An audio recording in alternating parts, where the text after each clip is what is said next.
Egunon guztioi eta lehenik eta behin eskerrik asko gurean gaur ere egoteagatik, gurekin gaur egoteagatik. Gipuzkoako Artzain eguna, 25 garren edizioa goaz gaurko honetan aurkeztea, igande honetan izango dana, ospatuko duguna Legazpin.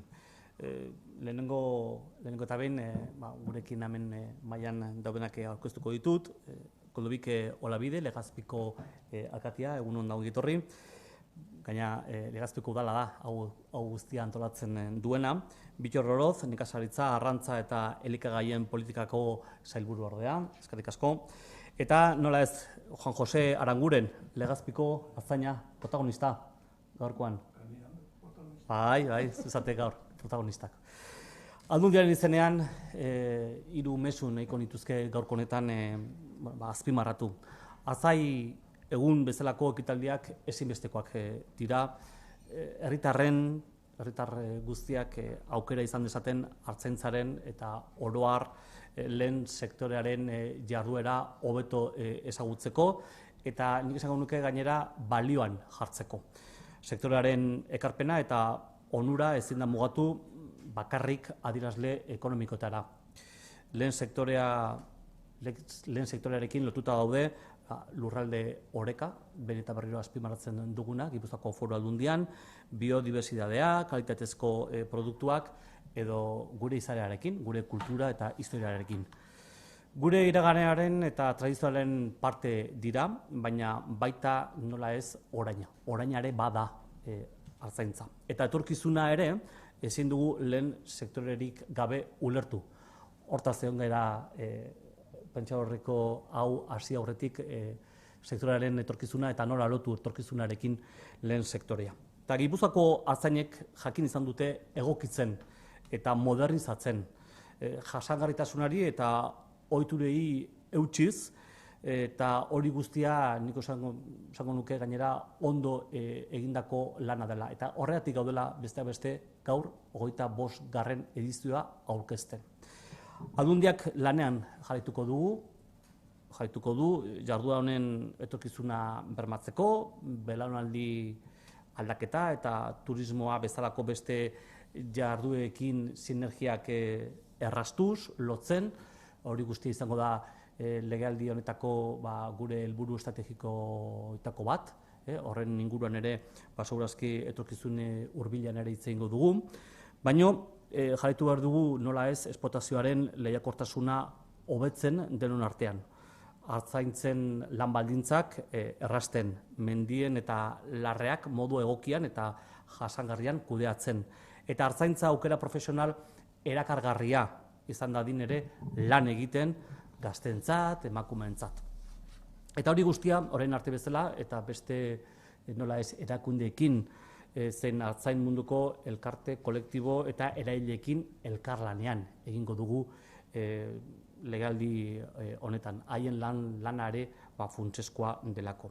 Beraz, igande honetan, beste behin, aukera bikaina izango dugu, egun pasa ederra egiteko, famili eta lagunekin, gure artzainek egiten duten lana gertutik ezagutzeko, haiekin egoteko eta nola ez hitz eginda sektorea hobeto ezagutzeko.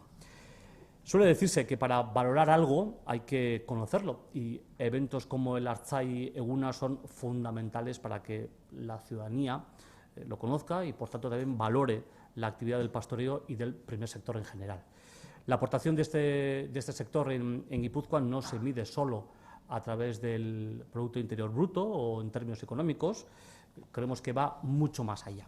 Hablar del primer sector hoy en Guipúzcoa es hablar del equilibrio territorial, es dar vida a nuestros pueblos, hablar de biodiversidad, de gestión del paisaje, de productos de calidad, de nuestra historia, de nuestra forma de ser, de nuestro ADN como vascos.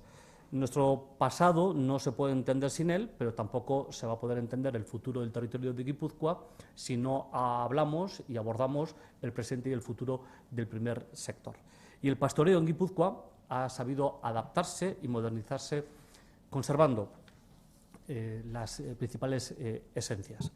La Diputación Foral de Guipúzcoa va a seguir trabajando para garantizar su futuro, favoreciendo el relevo generacional y las sinergias con otras actividades como el turismo, y además ahora pues las 3 direcciones bajo el paraguas de un mismo departamento. Vamos a seguir, por tanto, impulsando la competitividad de nuestros productores y productoras y facilitando en especial las condiciones de trabajo.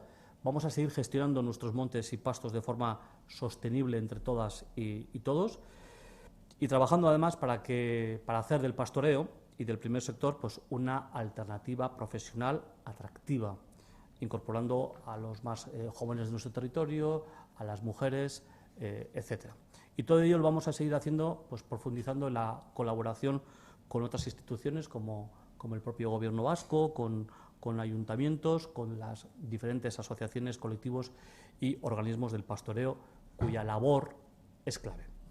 El domingo, por tanto, tenemos una ocasión inmejorable, no solamente para pasar un buen día y conocer en familia o amigos los grandes atractivos materiales e inmateriales de Guipúzcoa, como es el pastoreo, sino que creo que acercándonos en estas actividades, acercándonos al sector, vamos también a comprender mejor lo que somos como guipuzcoanos, como vascos, nuestra historia, nuestras tradiciones, y creo que va a ser una vez más una gran edición.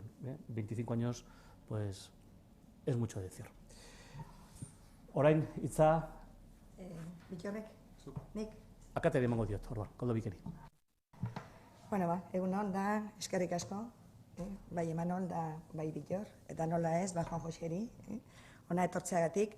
35 garren edizioa dugu, aurten, Legazpin, hauetatik 29 jarraian, daramagu Legazpin antolatzen, eta egune, bueno, pues ekintzaz osatuta daukeu. 3 lehiaketa desberdinak izango ditugu, 2 lehiaketa goizen, hauek die 35 garren edizioak Gipuzkoako Artzai Gazta txapelketa, garrantzitsua, hemendik lehenengo 10 Euskadiko txapelketara joango die, beraz, txapelketa importantea, eta bertan, bueno, epaimai bezala, katadoreak eta beste lurraldeko artzainak eta izango ditugu.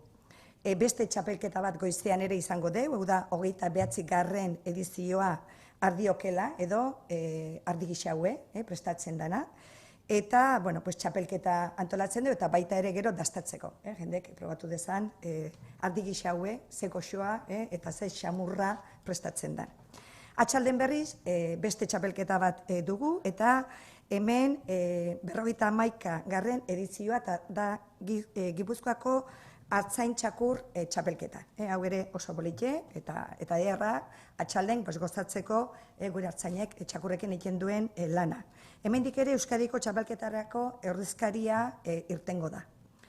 Eta eune osatzeko izango ditugu beste ikusgai batzuk, artisauak, Legazpiko artisauak bertan izango die, makilak, egur eta harritailak, artilea, nola kordatzea aria eitxeko, abarkagilea, pila bat artisauak izango ditugu, baita ere Artzai Gazta elkarteko artzainen 12 postu Gipuzkoarrak denak, eta 12 postu egongo die, Gipuzkoako sagardugile elkarteko 6 postu ere izango dugu, beraz, ikusten dezuten modua, bai gazta eta sagardoa probatzeko eta dastatzeko aukerea izango dugu.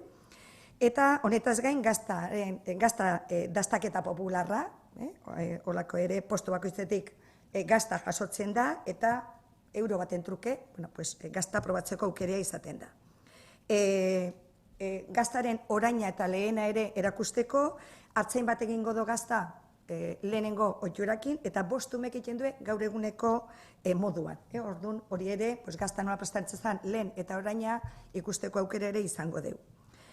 Elkarteko ardi eta arkasta erakusketa 9, hartalde ongo die ere ikusteko, eta gero beste 2 ekintzak. Alde batetik ardi moztaileak erakusketa, nola egiten den makinaz eta eskuk, ardiaren mozketak eta Euskal Artzain txakurraren elkartetik artzain txakur trebatze saioa. Erakutsiko dute, nola trebatzen dien, nola erakusten dien txakurrei gero bere lana egiten duen. Ikusten dezuen moduan, ekintza pila bat. Goiza bukatzeko, sari banaketa izango deu, eta omenduak. Omenduan, bi hartzain gipuzkoarrak omenduko ditugu, bata Tolosako Barrena baserrikoa, hau da Ignacio Artano Sagastume izango da, eta bigarrena Zestoako Olazabal Zahar baserrikoa, Angel Errasti Oñederra. Beste aldetik, Amerikan hartzain izan dako almirantearena hiru anaiak, baino Jose Vicente eta Feliz die, baino Legazpi etorriko die Vicente eta Feliz. Hauek ere omenduak hirurak omenduko ditugu, baino bi anaiak etorriko die. Eta hartzaintzaren alde egindako lanagatik, hemen berriz Feli Arrese izango deu, ardiekineko zuzendaria dana. Eta hartzaina aipagarria, hau da, elkarteak ematen duen saria, eta aurten Begoña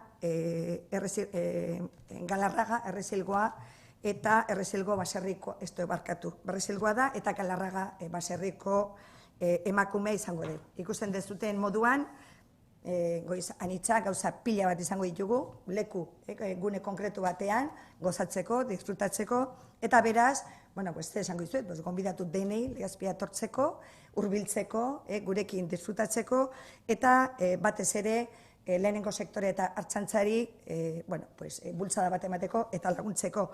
Eta etortzen bali mazate, eta kastatxo bat, erosten bali maiztute, keinu simple honekin erakutseko dezue, bueno, pues nola bultzaten eta laguntzen deun sektore hau, bueno, esaten deu, ekonomikoki ez dala sektore honek dauken garrantzi bakarra, baina, bueno, deno dakigu ekonomia importantea dela, eta lagun txiki batekin, bultzada bat ematen dugu, eta beraz, aurre ere, konbidatzen dut, etorri, probatu, disfrutatu, eta zerbait erosi ere bai. Eta orain hitza Juan Jose Arangureni pasatuko dio. Juan Jose Legazpiko hartzaina da, bi baserri ditugu, bea Erreizabal baserrikoa da. Bere bizi guztia, ni beti ezaute Juan Jose hartzaintza munduan, osea, bere bizi guztia sektore honetan lan egin dana. Eta esango nuke, eta nik uste Juan Jose importantea dela, zehatu bere baserrian, Erreizabalen, eta turismoa komentatu du, lehenengo sektorea, hartzaintza eta turismoaren lotura, Erreizabal baserrian museoa daukeu. Eta bea komentatu digu, zehatu bertan, hurbilduta ikusi dezakezu lehena eta oraina. Oraina da baserrien, Erreizabal baserrian dauzkien ardik eta gaur eguneko teknikak eta nola aplikatzen dituzten, eta lehena bere museoan. Beraz, Juan Josek kontatu diguzu, pixka, zure bizitzan, nola hartzaintza mundu honetan eindako lana, eta oraina, nola dezuen Erreizabal? Ez duguko, hasieratik izketan eta ez bada, ez baino, zer esan bere, museo... Danetik. Nik aldera egiten nahiago. Danetik izateko... Konto pixkat, nola daugezuen baserrie, nola daugezuen museoa, eta baita ere, zertio Juan Jose beak, Gipuzkoako hartzaile eguneko taldeen, hasiera-hasieratik irabilanen, eta pixkat, danetik konto pixkat.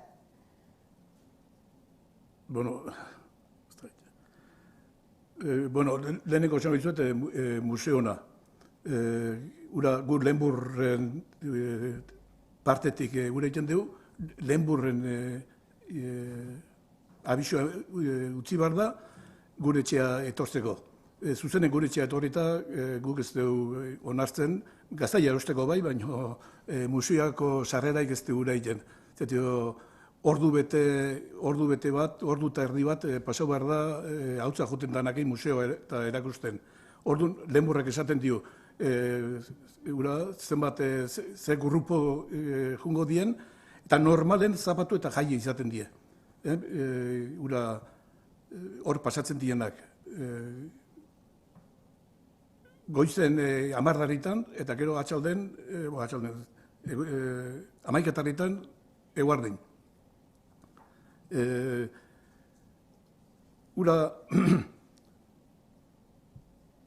Hor beste handio pasaudana da, hartzaintxo egunekin, gabonetan egiten deunakin, 2000 laun pasaudie, hilabete eta erdin.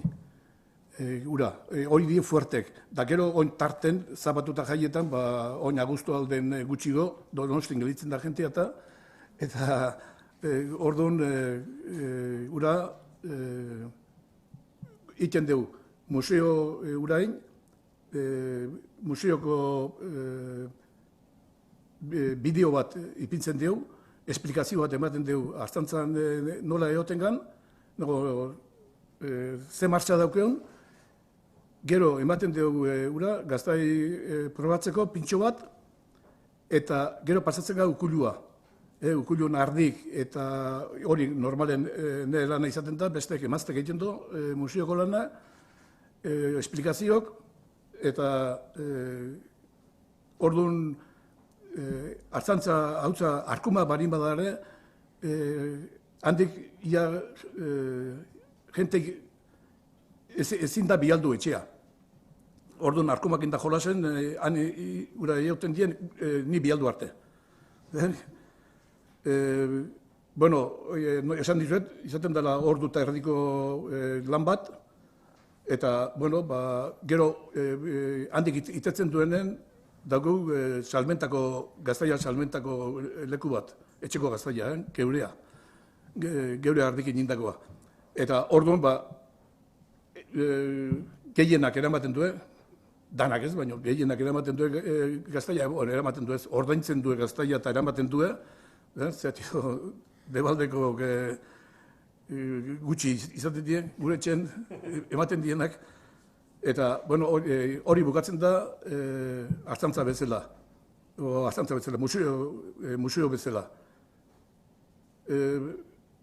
Gure bizimodue, Artzantzakoa,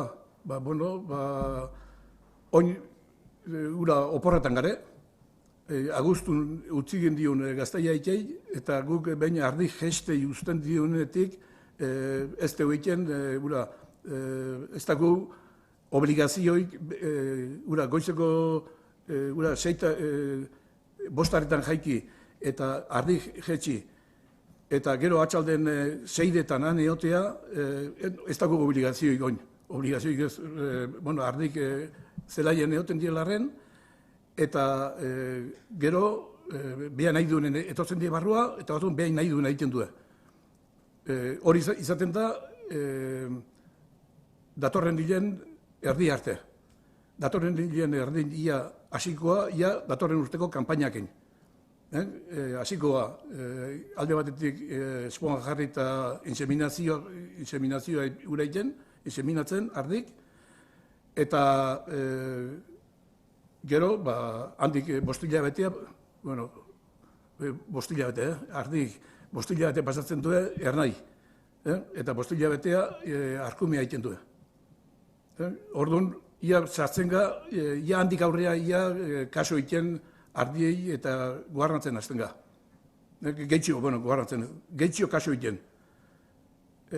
Esan dizuten bezala, insemina egiten ditu fetxa hortan, zeateo gero udaberrein, oin arte beti izan dugu, gabonak aurretik arkumeain. Gero indon, otsailen arkumea egiteko jarri. Baina oin, martxon hasieran arkumea egiten du, ardik, eta martxon hasiera arkumea zergatio, pentsu gutxigo eta zelaie gehiago aportxatzeko. Orduan, arkumea egiten duenetik, urte gehienen dare ardik kanpon edurrik egitez bado. Gu 500 metro gare, eta orduan tarten iezko urten suerte izaketu, baina oin bi urte ez. Egun gehienetan kanpon egon ziren, ardik. Eta bakarrik guarnatzen hasten ga hilabete aurretik. Partoa, umea hilabete aurretik. Pentsu pixkat eta ematen, partoako ia indarren egon daitzen. Gero beste gauza esango dizuet, hor esan du, Arkauteko Feli Arrase nola omentzen deun, ura hor sartu zanen eta gu Lehazpin, Gipuzkoan hasi ginen lanen, utzi ziunen lanen, oin oita amabi bat urte. Ura Jose Manuelekin da, Goikotxeakin da uren gendona. ura kontrolak egiten hasi ziren. Bueno, a ver, gare elkarte baten, L elkarten lehen esan duena, ardik, L elkarte hortan ardik jongo die legazpia erakusketa. Orduan, ikentua kontrol batzuk. Eta kontrola zer da, hilero, ardi horrek ematen dut esnea neuztea. Justo hilero, eunetik 30 neuzten zaio ardi bakutzen esnea. Oin, 30 urte, 75 median genden. Genden neon. Ez kaion ura Gipuzkoa guztikoa esan, zatio gutxiko izango da. 75 litro ura. Eta gu bezala beste hartzai batzuk elkarten sartu ginenak. Eta gaurko eunen nehar pixkat intiako meni da, onutzako, gaurko eunen 315 litroko median gare gu, Erraizabal basarrin. Gu bezala lana induenak horase jo due. Proporzio jotatzen jo due 30 urten, eta beste asko gelditu die lehen bezala. Orduan, hartzantzak, irtenbidea bauke lan hainezkio. Oin galdetzen badia zuen, oporretan zemat aldizku nahi zen, gogoa daukien danetan. Gogoa daukien danetan ju naiz. Gure oporra die, ferira, o ilutzan apaltzea, o oporrak. Gustau, oporreta gutea Andrei gustatzen zaio, ura guten da alabakin, baina niri beroa pasatzea ez zaten gustatzen, nik elitzen ez etxen. Etxen, eta Andrei disfrutatzen dena baina gehiago disfruta gaina bakarrik eta etxen. Ez dakit, ura hartzantzak irtenbidea dauke gaztaia inezkio. Hori da, guk ez nahi guztekin iten dugu gaztaia. Orduan, lehen esan dugu, 350 ardi genduzken, baina oin, lehen 350 ardioik ematen zuen esnea, oin 100 ardik ematen dio. Oin 100 ardikin, aurtene, 30.000 litrotik, justo, baina pasau indie. Eskuta eman duen, jetxit ditun esnea. Orduan, esan dut, hartzantzeak, irtenbideik ez dauke, diputazioako irtenbideik ez dauke. Zati hemen komunidad neharrikia. Hemen, baina ikusten dezue merezitola. Merezitola hartzantzan, eta gazteek tarteka batzuk hasten die, txarra da, nik esango izuna txarra da, zerotik hasi behar duan handako. Zerotik, ardik erosi, terreno erosi, eta hortik, hori da gorra. Naiz da laguntza onak egon, gaztendako eta onak egon, ala ere pusketa hundie jarri behar da hortako. Honena da, osaba dirudune bilau, osaba hartzantzan dabilena urain, eta arek utzitako behintzat terrenoa eta ardikin, eta gero, egon seguro, osaba horrek ukuluk eta gaztaiteiek eta dana mejora beharko du, eta hori bai, hortik hasi. Lanen.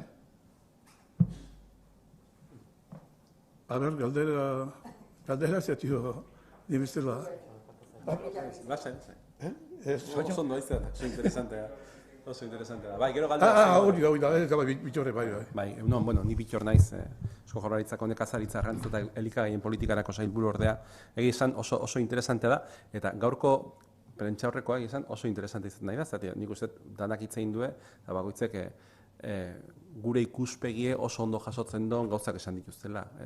Diputaduke hitz egin do funtzio administrazioaren ingurun, egia esan hartzantza ez da bakarrik aktibidade ekonomiko bat, hartzantzak gauza asko biltzen ditu bere baitan, izango da Euskaldin dagoen subsektorea ziurrenik externalidade positibo gehienetakoak ditunak, ez? Orduan, hori nik uste balion jarri barrekoa dela Eta askotan esaten dugu, ez, kontsumitzailea gaztai bat erosten donen, ez do bakarrik kalitatezko likai bat erosten, zari gauza askoz gehiago erosten ditu. Eta ekin don kontribuzioa, herriari egiten dion kontribuzioa, gazta horrek dituen kate horrekin oso haundiak eta zabalak dira, eta bueno, hoi kontuan izatean ikuset, eta hoi kontsumitzaileari gogoratzea importantea dela, ez.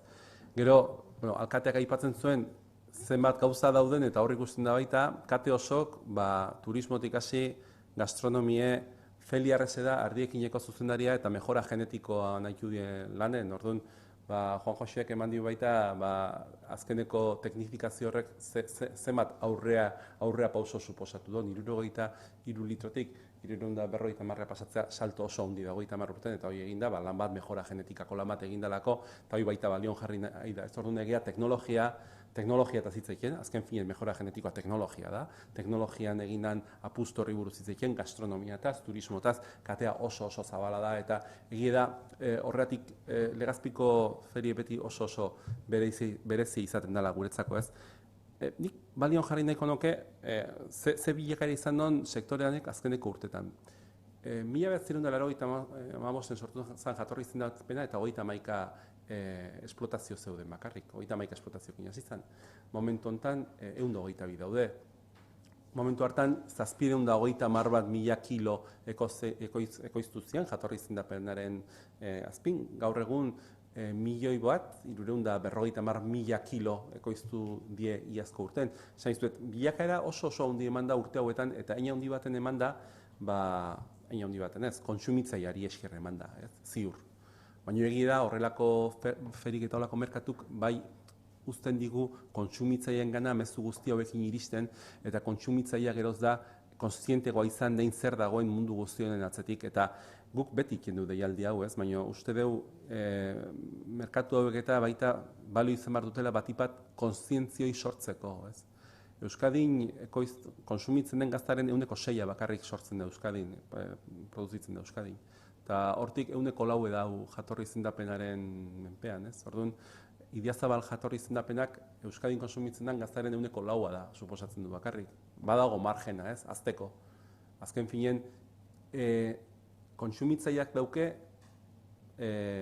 palanka bat oso garrantzitsua sektore bat edo bestea babesteko. Eta bere erosketa aukera kapazitate hori.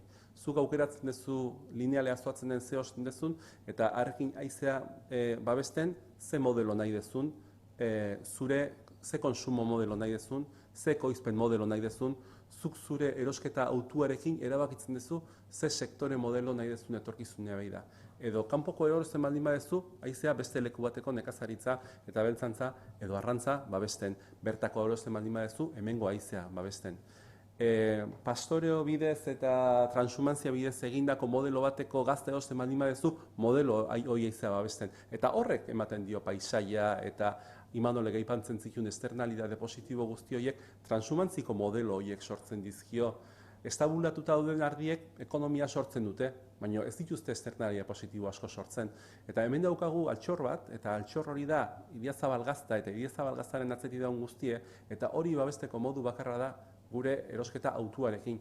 Aukeratzen baldin badugu Idiazabal gazta erostea, eta Euskadin transhumantzia modeloarekin ekoiztutako gazta erostea, horrek babesten du modelo produktibo bat, babesten du herri bateko sektore bat. Orduan, konsumitzaileari deialdie, kontzientziz erosketak egiteak ez do bakarrik zure elikadura eta zure osasuna zaintzen, baita ere modelo produktiboak eta herri baten struktura ekonomikoa babesten du. Orduan, nik uste dolako merkatuak interesanteak direla guzti hau babesteko. Etorkizuna badago, Artzai eskolak 240 bat gazte formatu ditu azkeneko urteetan, eta horietatik 185 sektorean lanean daude. Sektore bat, baditu bere zailtasunak, baina sektore bat oso interesantea dana eta etorkizun oso zabala daukena. Baina hori babesteko bakarrik konsumo autu horrek ematen dio aukera, eta inguruan egiten den lana bai Idiazabal jatorri izendapena, Legazpiko udala, Diputazioa Jaurlaritza, eta nola ez sektoreko gizon emakumeak horrek ematen dio azken finen etorkizuna guzti honi, eta hortan nahi gedanok, ez pixka bat. Decía básicamente que la importancia de la feria el mercado, en este caso de Legazpi, del Día del Pastor, de Artzaieguna de Legazpi, se engloba pues, en lo que ya se ha mencionado, ¿no? Pues la multifuncionalidad que mencionaba el diputado es fundamental. El subsector del ovino de leche será uno de los subsectores donde más claras se vean esas sinergias y esas externalidades positivas que tiene el sector primario. El queso al final no es solamente un producto de calidad, sino es paisaje, es idiosincrasia, es biodiversidad, hay un equilibrio ambiental también generado, es hasta acá lucha contra el cambio climático, es decir, hay muchísimos factores positivos en torno a ese producto. Y básicamente mencionaba la evolución que hemos tenido en los últimos años. Juan José hablaba de la evolución que ha tenido la producción. Se ha pasado en su explotación de 65 litros por cabeza a más de 300, 350 mencionaba. Eso ha sido una evolución y un trabajo que ha hecho el sector y ha hecho en este caso Ardiekin. Celia Res es la directora de Ardiekin, que han trabajado en mejora genética. El avance ha sido extraordinario. Y evidentemente también hay mucha tecnología dentro de la producción láctea, no es solamente llevar a pastar las ovejas, sino detrás hay muchísimo trabajo de muchísimos hombres y mujeres. Y realmente la evolución ha sido que hemos pasado desde el año 95 a tener 31 explotaciones en la denominación de origen Idiazábal a tener las 122 que tenemos hoy en día. La producción ha pasado de unos 730.000 kilos a 1.350.000 kilos, que era la cantidad del año pasado, y realmente la evolución ha sido muy, muy grande, pero todo eso realmente pasa por la capacidad de elección que tiene el consumidor. El consumidor es capaz de elegir un sector concreto y elegir qué tipo de sector quiere, en este caso en Euskadi. Mencionaba en euskera que en Euskadi se produce más o menos el 6% del queso de los que se consumen en Euskadi, de los cuales el 4% es de la DEO Idiazábal. El consumidor tiene con su capacidad de elección de compra la posibilidad de elegir qué modelo productivo quiere en Euskadi. Realmente, si queremos un modelo productivo basado en una raza autóctona como es la lacha o la carranzana, queremos un modelo de transhumancia que pastoree, que cuide los montes, que nos confía el paisaje y las características que también tienen nuestros montes, que guarde pues una cultura milenaria que está también en torno al mundo del queso, realmente la opción de compra es clara, hay que comprar queso de la denominación de origen Idiazábal. Entonces, en función de la elección de compra, el consumidor tiene una capacidad, total de poder configurar la estructura económica también que tiene a su alrededor, en este caso, en el caso del sector primario. Bueno, sin más, animar a todos que vengan a Legazpi, suele ser un día muy bonito, además pasan todas las cosas que hay en torno al sector, ahí están recogidas, desde gastronomía a lana, a todo tipo de actividades, suele ser un día muy, muy interesante y luego que no nos olvidemos que tenemos la herramienta de poder elegir el modelo productivo que queremos en nuestro país, con lo cual al consumidor animarle a consumir productos de Euskadi en temporada y de calidad. Eskerrik asko.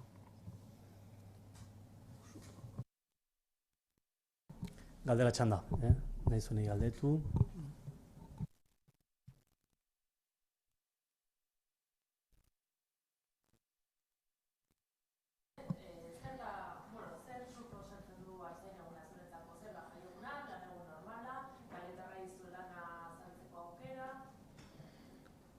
Bueno, guretako hartzaile da, alde batetik urteko ehunik onena. Ura,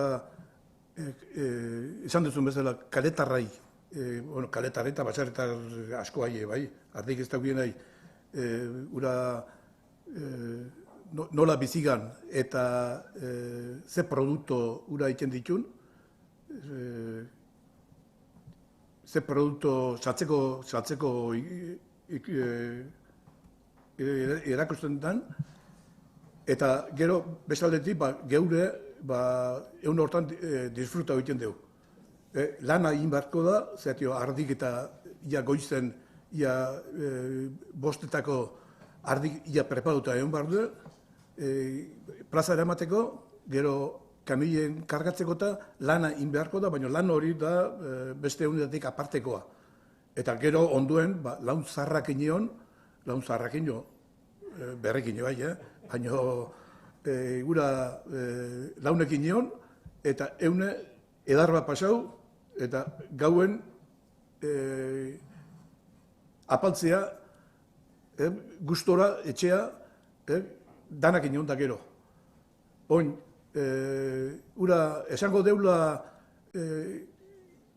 gaizki, ura, hartzantzak gatio, gaizki izketa ingo deula alkarrekin, hartzaien barrunda hori da normala, normala da. Zatio, eta gaina baten bat hola ikusten bat deuan diputazioko baten bat ondo gertun, orduan da nehar gehiago. Baina bestela, danak gustora. Bazkari bat ona egiten da,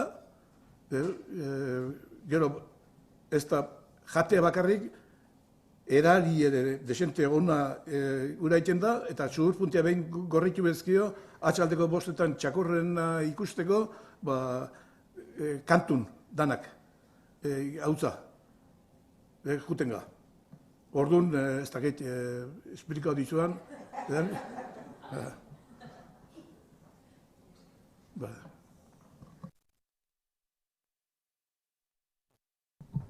Oso no, bazkarrik asko guztioi.